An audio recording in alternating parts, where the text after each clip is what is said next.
This week, Elizabeth Warren took Trump up on his $1 million challenge and released the results of her DNA test to the Boston Globe. Now, just by going by the headlines alone, you'd think that this was a massive FU to Trump and Republicans everywhere. CNN proclaimed, Elizabeth Warren releases DNA test with strong evidence of Native American ancestry, while the Daily Beast sang that Elizabeth Warren fights Trump's Pocahontas taunt with a DNA test proving Native American roots. ABC News released a video on their YouTube channel titled Elizabeth Warren reveals proof of Native American ancestry. NPR went with, Warren releases DNA results, challenges Trump over Native American ancestry, and the Boston Globe, behind their paywall, lamented that Elizabeth Warren's DNA results don't silence the attacks against her. So sad. I will give it to NPR, though, for calling it what it is, a campaign move. There have been a couple interesting updates to this story along the way, including the Cherokee Nation coming out and basically telling Elizabeth Warren to take a hike, which I'll get to in a minute. But even before any of this came out, just looking at the headlines alone, I was calling bullshit. In fact, I called bullshit at 10:30 a.m. Monday morning before the results were even released. Because, like Elizabeth Warren, or at least like she alleges, I have strong family lore regarding Native ancestry. My great-grandmother on my dad's side, which is not that far back, was full-blood Iroquois. On my mom's side, her grandmother, again my great-grandmother, used to go and visit family on a reservation in Canada. And you know what my DNA test says? Jack shit, 99% European. This doesn't mean that my family was lying, but it does mean that I didn't hit whatever genetic lottery Elizabeth Warren thinks that she's hitting. Now, in this story, the difference between me and Elizabeth Warren, I mean, besides the fact that she's a predatory Democratic politician that doesn't understand economics, is that I didn't use my family lore or my 0.3% DNA to change my ethnicity in order to receive special privileges at work or at school. I don't have a connection with the community or with the people, so I don't get to say, oh well, now I'm a native, and try to reap whatever rewards from that. And neither should Elizabeth Warren. So just how native is Elizabeth Warren? It's estimated to be about 0.09%. Approximately. She has less than half the native genes of the average American. According to the report in the Boston Globe, Warren's DNA analysis was done by Carlos D. Bustamante, a Stanford University professor. He concluded that the vast majority of Warren's ancestry is European, and that the results strongly support the existence of an unadmixed, meaning pure, Native American ancestor, but that this full-blooded ancestor was 6 to 10 generations ago. And it says right there in the Globe report that the results are inherently imprecise. The original report on this also concluded that Warren is likely 1/32nd American Indian, though there's the weak possibility that she's only 1/512th Indian, which is a huge gap and also not accurate. The current updated article reads a little differently. If O.C. Sarah Smith, who was Warren's great-great-great-grandmother, were fully Native American, that would make Warren up to 1/32nd Native. But the generational range based on the ancestor that the report identified suggested she's between 1/64th and 1/1024th Native American. So she is, at best, 1/64th Native American. Except there's still one last catch. There aren't exactly a lot of Native American DNA samples out there for researchers to use for comparison, and there certainly aren't a bunch of Cherokee people lined up to provide a sample.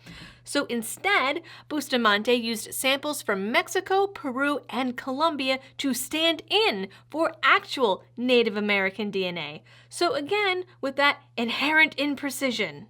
Not to mention, it's the actual individual tribes that get to decide who is and isn't part of their tribe, and parading yourself around as native with 1/1024th of native DNA is not exactly the way to do that. Oh, but it gets better. Warren started out this little crusade this week with a heavily produced video of her family sitting around talking about being Native. She said she's Native American, and I said, Pocahontas. It's Pocahontas, I apologize to you. I apologize. To you, I apologize.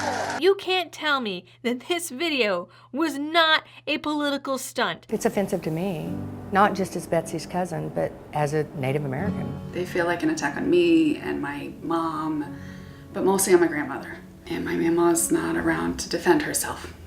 The love they shared, the struggles they endured, the family they built, the story they lived will always be etched on my heart. And no one, not even the President of the United States, will ever take it away from me. The video also included several people stating that her Indian heritage had no bearing on whether or not she was hired as a professor at UPenn and at Harvard. It also included an unscripted phone call of Warren calling up Dr. Bustamante, complaining that Trump is calling her mom a liar, and then receiving the news that absolutely, without a doubt, she is part Native American. Of course, it doesn't say in the video how Native she is, but that doesn't matter. What matters is that Trump is a racist jerk. She then goes on to complain about racism against Native people, especially by Trump, and how it's being used as a tool specifically against her and her nativeness.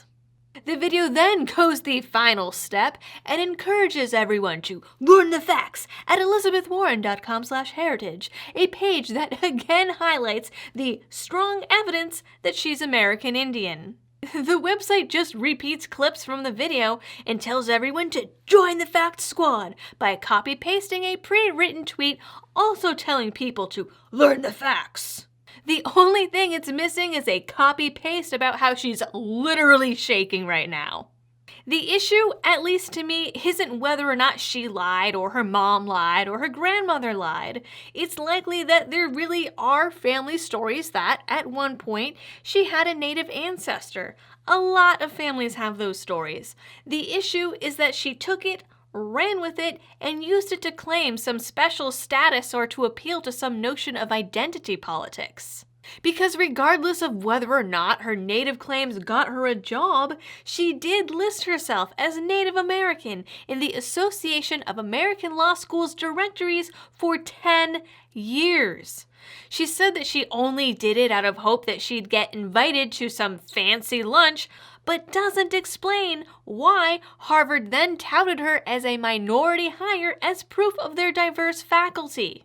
She was listed as one of their minority hires in 1996, and Harvard specifically listed her as a Native American faculty member in an article boasting about their dedication to affirmative action and diversity. She was again listed in 1998 after the school tenured a black woman for the first time, because the article pointed out that while that woman was the first black woman, Native American Elizabeth Warren was actually the first minority woman to be tenured. Warren says that she never authorized the school to claim her as a minority hire and acts as if she didn't know that it happened.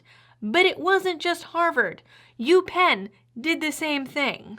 Meanwhile, Warren had no tribal affiliation, no social affiliations, and wasn't even active in any Native communities. She also has been criticized in the past for failing to meet any Native American leaders despite claiming ties to their communities, which probably was a big factor in the Cherokee Nation coming out and releasing a statement denouncing Warren, her Native claims, and the use of DNA tests for political gain. A DNA test is useless to determine tribal citizenship. Current DNA tests do not even distinguish whether a person's ancestors were indigenous to North or South America. Using a DNA test to lay claim to any connection to the Cherokee Nation or any tribal nation, even vaguely, is inappropriate and wrong. Senator Warren is undermining tribal interests with her continued claims of tribal heritage. So in other words, that was an oops. What I find most interesting about this is the supporters coming out in favor of Warren, saying things like, "It's sad to be rejected by your tribe," when 5 minutes ago, I'm pretty sure they would have been calling this cultural appropriation. The icing on the cake, which really is just sort of a mildly connected bonus, is that Warren even listed herself as Cherokee in a 1984 cookbook titled Pow Wow Chow. She submitted several crab recipes that had supposedly been passed down through the generations that are actually copies of recipes out of a 1979 issue of the New York Times, copied nearly word for word. So apparently even her native recipes are fake. At the end of the day, it's just another example of identity politics eating itself alive, or at least shooting itself in the foot. That is your Liberty-related news for the week. Please don't forget to like, share, and subscribe. Drop some comments down below. It helps the channel. It boosts me up in the algorithms. It actually does a lot of good. Also, if you really like my videos and want to help support my channel in other ways, you can do so over on Patreon or through a one-time donation through PayPal, Bitcoin, or Litecoin. Until next time, thanks for watching and helping me to spread the message of liberty.